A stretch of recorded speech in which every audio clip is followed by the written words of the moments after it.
the depths of a dark period. You're in the depths of a period where you've got 2 kids, you've got a family, you recognize that there's a change that needs to happen inside yourself, that your wife is saying, hey, I want to see a different version of you. I don't like the version I'm seeing.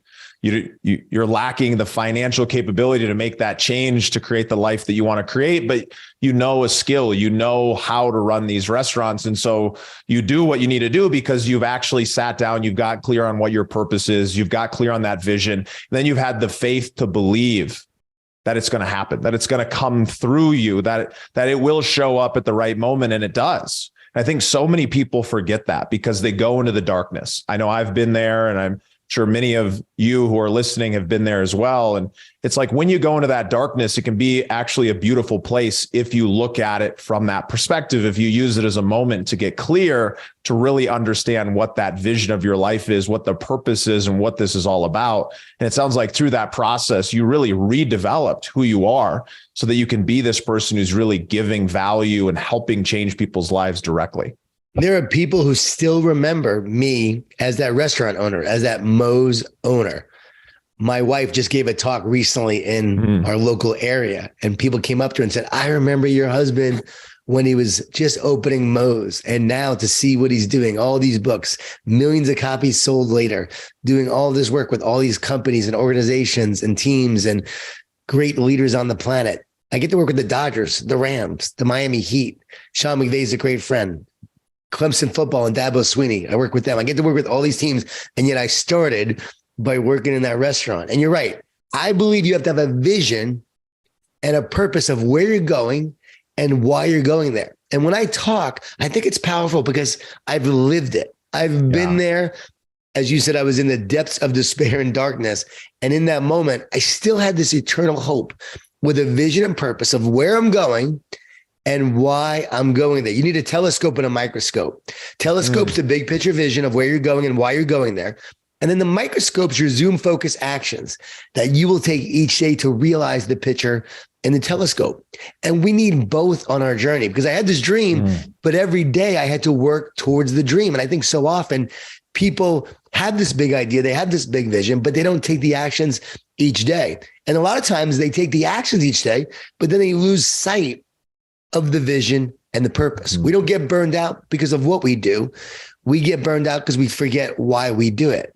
And I got to tell you, that same vision and purpose that keeps me going to this day. And it was those difficult moments and challenges, though, that also makes me humble to this day because I know where I've been. I know what it took to get here. And I'm so appreciative of the journey. And even when I wrote The Energy Bus, my first book, got rejected by over 30 publishers. So here I am now. I have a vision. I have a mission. I sell the restaurants.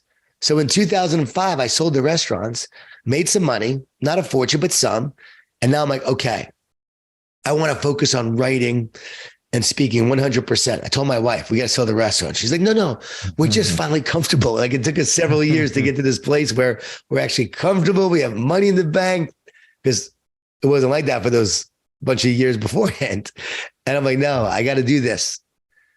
She goes, what happens if it doesn't work? I said, there are no other options. We've got to go for it. And that's what we did. And she was supportive. I sold the restaurants, but now everything's drying up.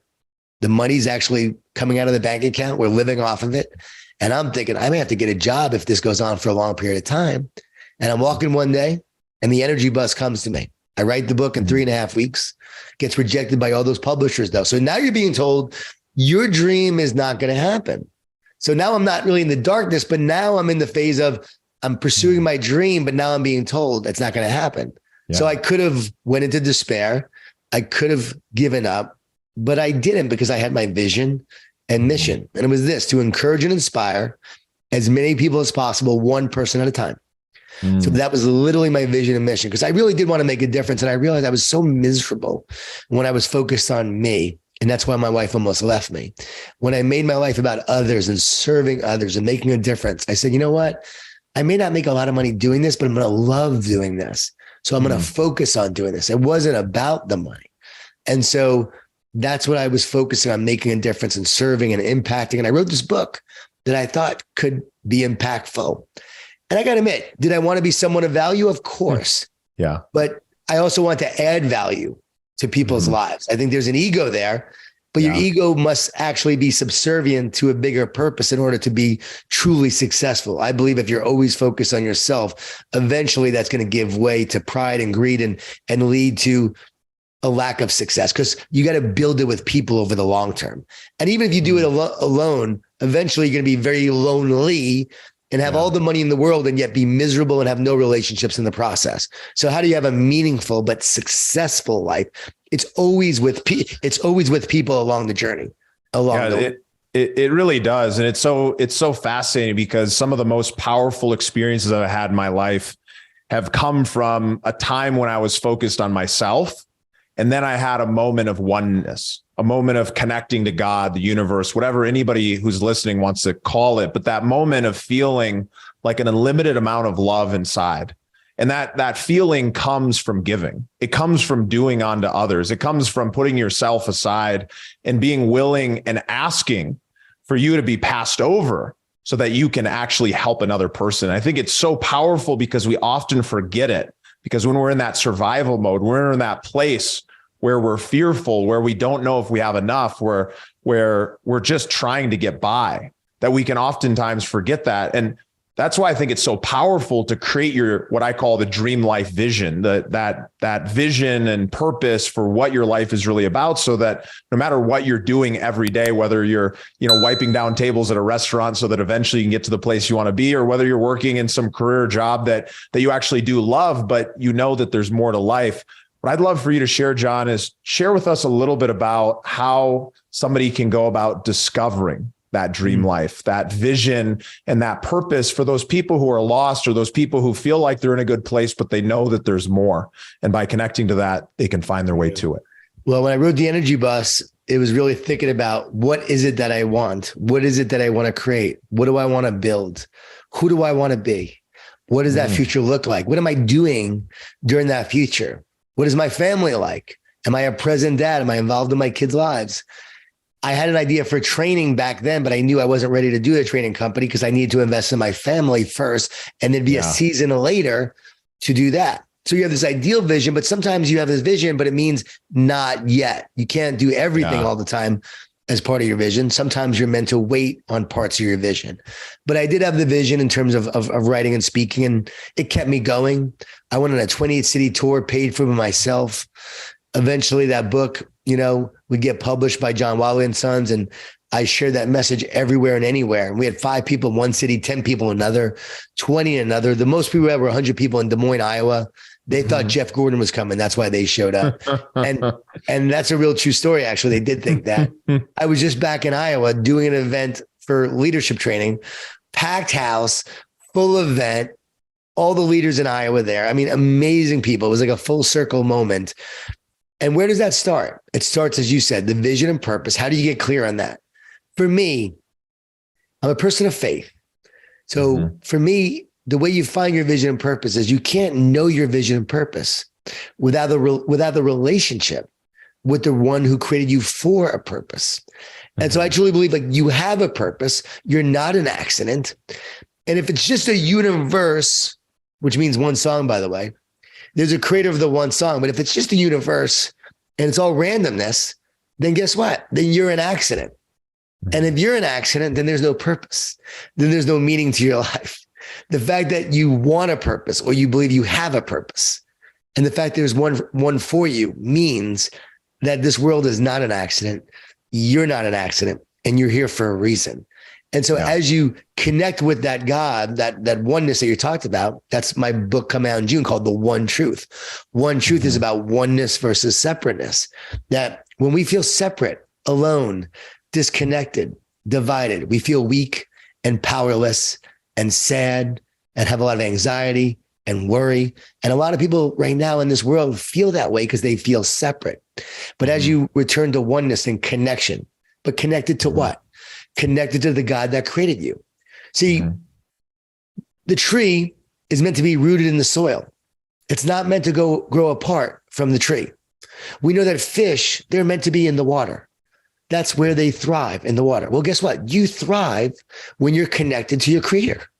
You're not meant to be separate from your creator. You're meant to be one with your creator. And when you're one with your creator, what happens in that oneness, you live your purpose, you live your vision, or the vision that's for you. You live with more love because love is the nature of God, and love starts to move through you. You start to have more power. You have more peace. So as you come back to that oneness, instead of feeling separate, it's amazing how your purpose starts to reveal itself through you. And that's what happened to me. I was lost, disconnected, alone, isolated. And by the way, mental health. Everyone who has mental health issues, they all report feelings of isolation, disconnection, aloneness, and separateness. As you move from oneness to separateness, you move from positive to negative. Oneness is positive. Move towards separateness, you move towards a lot of negativity and feelings of negativity. And that's what people need to understand. That's what the one truth is all about. And once you understand this, everything in your life will change. So how do you know your vision and purpose? You start to pray. You start to be open. I'm not talking about religion. I'm talking about relationship. Yeah. God, what is your plan for me? Why am I here? What is my mission? Show me the signs. I had a friend who wasn't a big believer, had trouble trusting and believing in God. And they just said, God, if you're real, you got to show me, God. Just show me that you're real. Show me some sign. And guess what? They got signs. I tell people all the time, the minute you ask God to prove it, God's going to prove it, but you may not like what he shows you, but he's going to prove it. And so this is not meant to be a preaching sermon, but I do want people to feel more joy, more peace, more love. And I know as you connect to that, now you talked about the universe. If the universe is impersonal, is that going to heal you? Can an impersonal universe love you? It's like, can you heal with a stranger? Because we know that relational psychology says you heal in a loving relationship. So can you heal with a stranger? No, it has to be a loving relationship. Well, guess what? If God is impersonal, it's not a loving relationship. But if it's a personal God that you know loves you and you connect to that love, that's what heals you. And that's the love that's meant to heal you. So I hope people connect with that and resonate with that.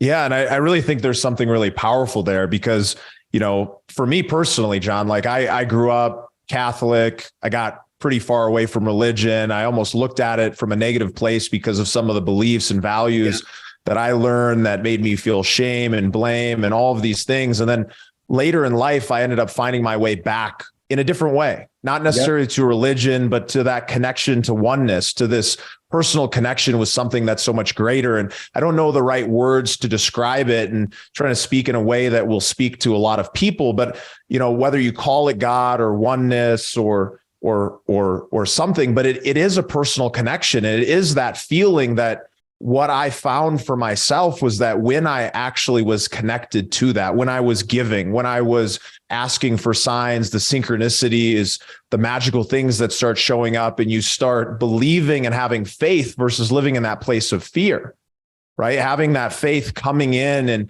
and really living in that, I did feel like this unlimited feeling of love. And I really believe that is what the relationship with God, your creator, whatever the word is somebody wants to use with that, that's what it's all about. And that's where, I've dealt with depression in my life on and off. I know you've experienced some of that yourself. And it's this place of feeling so isolated, so alone, so like there isn't, like everything's not going to just work out. But it's interesting because when you come into that place of faith, when you come into that place of believing that there is something greater out there, that there's something greater for you to connect with, that there's a greater purpose, and that you can then make your life about giving versus receiving, you end up receiving so much more. It's ironic. I had an experience about a week ago where I was doing a healing with some people, and it was a very large event. And it was one of the most powerful feelings. I cried for hours afterwards because during that experience, I was just giving everything that I had, asking God, asking the universe, asking oneness, whatever we want to call it,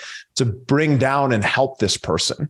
And it's funny because in that moment, when you're sitting in that place and you're putting yourself aside, that's what life is actually about. But we've gotten distracted because our ego is there and we want to be big and we want to be valuable and we want to make an impact. And look, I'm on a mission to help 1 million people become free financially, not because money is the important piece, but because those emotions, those values, that quality of life is what matters. And I believe that when you get connected to that and your money is in alignment, it can actually fuel you in such a beautiful way. So I really appreciate you sharing that, because I think so many people are lost, in whatever way they find their way back to that connection, I think will really open up a lot of things and help people really create that beautiful life.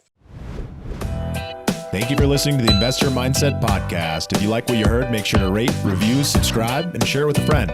Head over to theinvestormindset.com to join the Insider Club, where we share tools and strategies from the top investors and entrepreneurs on how to take it to the next level.